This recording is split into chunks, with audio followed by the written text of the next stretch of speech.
ప్రవాసంలో ఉన్న తెలుగు వారందరికీ నా హృదయపూర్వక నమస్కారాలు. ఉన్న ఊరిని వదిలి పక్క ఊరికి పనిచేయడం ఎంత కష్టం. అలాంటిది రాష్ట్రాన్ని వదిలి దేశాన్ని వదిలి దేశం కాని దేశంలో చదువుకోవటం, అక్కడ పనిచేయటం ఇంకెంతో కష్టం. దాంతోపాటు ఆత్మగౌరవం దెబ్బతినకుండా అక్కడ జీవితాన్ని ఏర్పరచుకోవడం, అక్కడ స్థానికతను సంపాదించడం ఎంత కష్టం నాకు చాలా బాగా తెలుసు. అందుకే నాకు మీరంటే చాలా గౌరవం. మీరెక్కడున్నా మీ వెనక మీతో పాటు మేము. అక్కడ మీకు ఒక చిన్న సమస్య ఎదురైతే మీకండగా కొన్ని కోట్ల గొంతులు ఇక్కడ అండగా నిలబడతారు.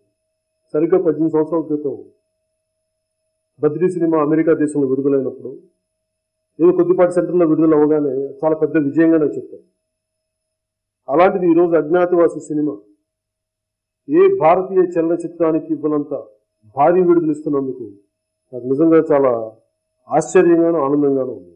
మీరు చూపించే ఈ ప్రేమకి, గౌరవానికి శిరస్సు వంచి మీ అందరికీ హృదయపూర్వకంగా నా ధన్యవాదాలు తెలియజేసుకుంటాను.